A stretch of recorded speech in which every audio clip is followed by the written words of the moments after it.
see you, the man? What is it that makes you tick?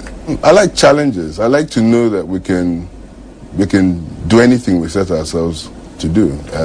I like to know that I'm really also inspired by the power of people, and we've seen it happen. I've seen in my company when we build things from a very basic structure and people think it can be done, and gradually we all feed off one another, and we go on case studies, we go on trips around the world to basically, one of the trips we went on to Reliance in India to go and look at the refinery. We spent 3 days just walking around the place, and I went with a team of 10 people.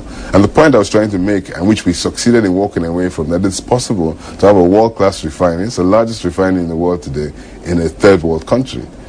What scares you or makes you nervous? And don't say nothing. Makes me nervous.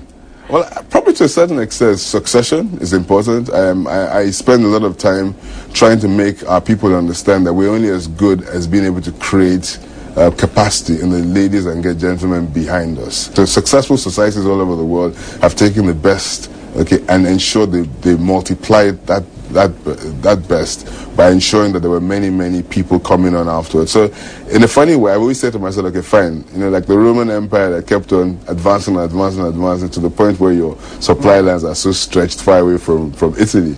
The issue I have sometimes is, look, we're building this company, we're building very fast and very aggressively.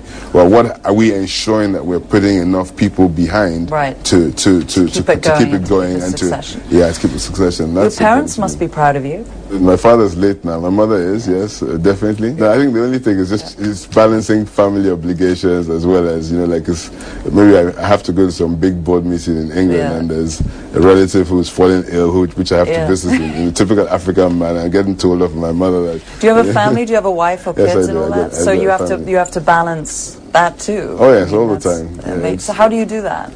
By trying to be in every place at every time. How are you doing with that? It's tough, but I'm getting there because I've come to realize now that if I can get on a plane and go to 2 countries or 3 countries in 2 days to achieve meetings, surely I can make it back for that big family occasion. That's great. So half the time I find myself living on planes.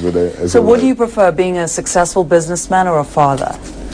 Which is more fulfilling? No, without a doubt, the father is certainly more fulfilling, and there's absolutely no comparison. Okay, well, what have you learned about yourself as a father, being a father, that you didn't in business? Well, I never realized how emotional I was, because I'm close to tears many times when tears of joy, of course, when I have to deal with my children. But as compared to, I'm less emotive about the business. I think it's a much softer side of me that has been revealed in the process of having children. While his love of family and tradition is almost tangible, the pride and affection he has for his continent is also impossible to miss. I think without a doubt it's the most interesting frontier. There's really no other frontier that compares to Africa.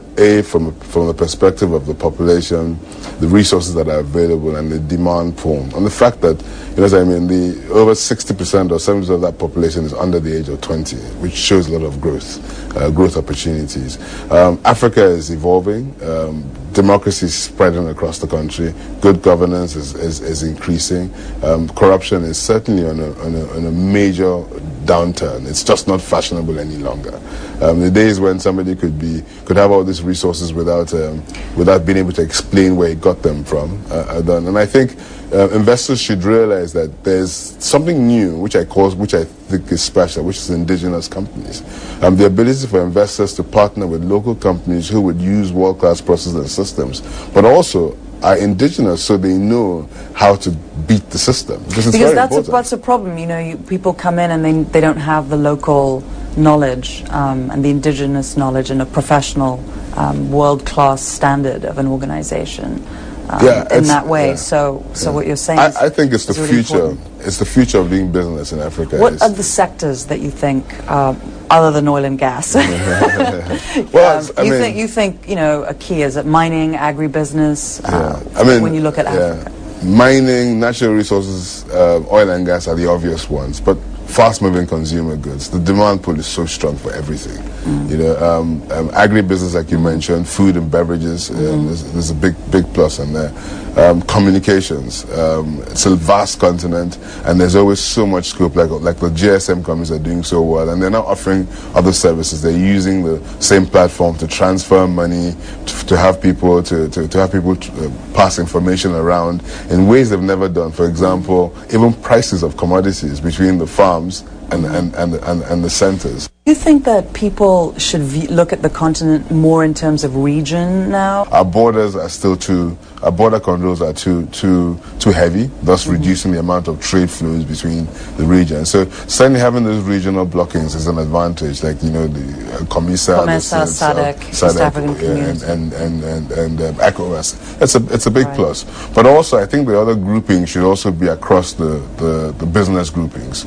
So in terms of agribusiness, it's not necessarily linked to just one region, or for example, like the breweries or the fast-moving consumer goods. I mean, people are taking positions on the continent and saying, well, let's go across the continent and invest in a sector, across a sector, and support the companies, the good companies that are run properly and have good growth opportunities. What advice do you have for a young entrepreneur listening to you going, wow, you know, he did it, so can I?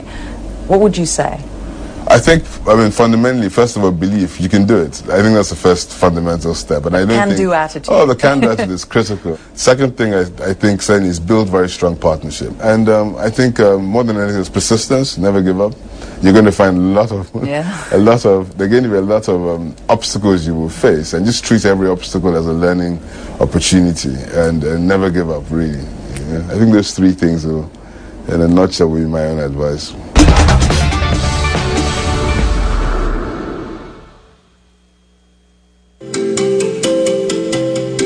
African Voices, sponsored by Glow. Rule your world. Glow.